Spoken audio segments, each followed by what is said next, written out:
এখানে আমাদের আশাকর্মী দিদি বোনেরা দূর দূরান্তে যতদূর আমাদের এই মাইকের আওয়াজ যাচ্ছে, বহু সাধারণ মানুষ পথচারী এখানে যারা আছেন, আপনারা বিগত 38 দিন ধরে আপনারা দেখতে পাচ্ছেন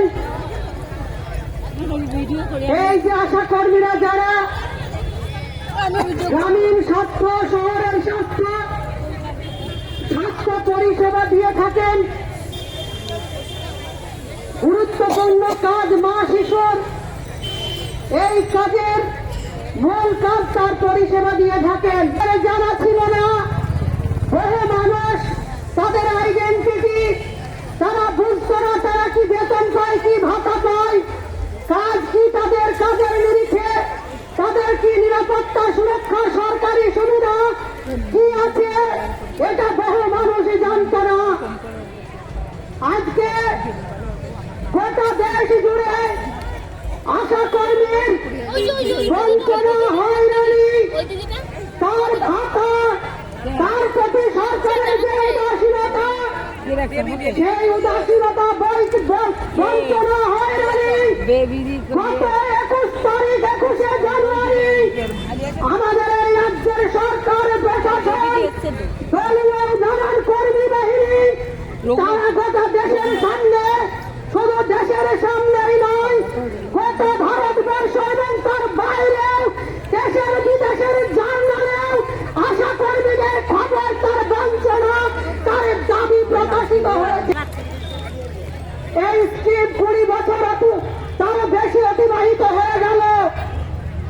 আমরা দেখেছি এই কাজ করতে গিয়ে সরকার বদল হয়েছে, কেন্দ্রে রাজ্যে নতুন নতুন অনেক রোগ এসেছে, অনেক অতিমারি, মহামারী, অনেক কিছু আশাকর্মীরা পার করেছে।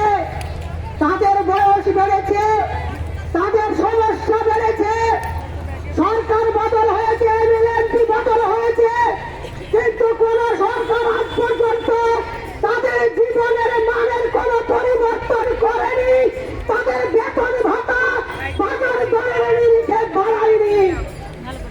আজকে 38 দিন কর্মবিরতি চলছে, তারা জেনেই এই আন্দোলনে নেমেছে, তারা কর্মীদের ভাতা বাড়াতে হবে। আমাদের দাবি হচ্ছে যে আশাকর্মী অন্যের মাতৃত্ব সুরক্ষিত করে, অন্যের সন্তানের যত্ন দিতে শেখায়, সেই আশাকর্মীর কেন কোনো ছুটি নেই, ম্যাটারনিটি লিভ নেই, তার সন্তান কেন অনাহারে থাকবে। আমরা দাবি করেছি ম্যাটারনিটি লিভ দিতে হবে, সরকারি ছুটি দিতে হবে।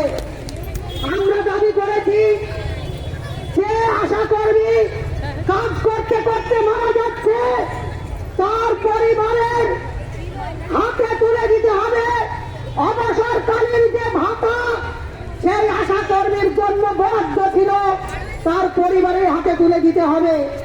আমরা কি অন্যায় আবদার করেছি, আমরা কি অন্যায় দাবি করেছি?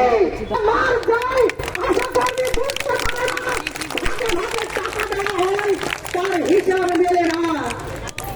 আশাকর্মী সমাজ সেবা করার জন্য তার জন্ম হয়েছে, তার পরিবার নেই, তার উৎসব নেই, তার আনন্দ নেই, তার বিনোদন নেই। সে ঈদের আগে কোনো ভাতা পায় না, পুজোর আগে সে ভাতা পায় না, 4 মাস, 5 মাস, 1 বছর, 1.5 বছর, 2 বছর পর্যন্ত তার টাকা বাকি রাখা হয়, এখনো বাকি আছে। এত আন্দোলনের পরে তারা এখনো টাকা ছাড়তে তাদের খুবই দুঃখ হচ্ছে, টাকা ছাড়ছে না, আমরাও ছাড়ছি না। যার আনন্দে উৎসবে তার ভাতা জোটে না, সরকার ভাতা দেয় না, আর আমরা দেখি পুজোর আগে, নানান উৎসবের আগে ক্লাবকে ডেকে, নানান সংস্থাকে ডেকে, নানান ভাবে কত কোটি কোটি টাকা খাওয়াতি করে। আমরা দেখেছি, অত্যন্ত দুঃখের সঙ্গে আমাদের বলতে হয়, এই যারা আশাকর্মী করোনার সময় তার জীবন বাজি রেখে, জীবনকে বাজি রেখে পরিষেবা দিয়েছিল, তার জন্য আমার মাননীয় মুখ্যমন্ত্রী ঘোষণা করেছিলেন যারা আক্রান্ত হয়েছে, যারা কাজ করেছে, যারা আক্রান্ত হয়েছে তাদের জন্য 1 লক্ষ টাকা দেওয়া হবে। ঘোষণা বাস্তবায়িত হয়নি, ঘোষণা করে আশাকর্মীকে ঠেকানো হয়েছে। যারা কাজ করেছে তাদের জন্য 15,000 টাকা করে কেন্দ্রীয় সরকার বরাদ্দ করেছিল। সেই 15,000 টাকা ছাগলে খেয়েছে, আশাকর্মীকে দেওয়া হয়নি।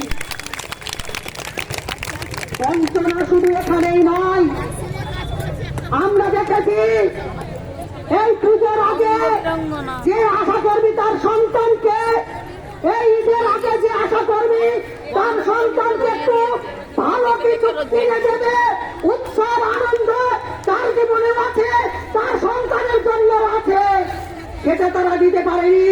কিন্তু আমরা দেখেছি ওই কলকাতার ধনধান্য প্রেক্ষক দিয়ে আনন্দ ফুর্তি করার জন্য, বাজি পোড়ানোর জন্য, পুজো করার জন্য আমার মাননীয় মুখ্যমন্ত্রী বলেছিলেন তোমাদের কত চাই, তোমরা কত তোমাদের নিয়ে খুশি হবে, 80,000, 90,000, 1,10,000 তোমাদের দিয়ে দিলাম।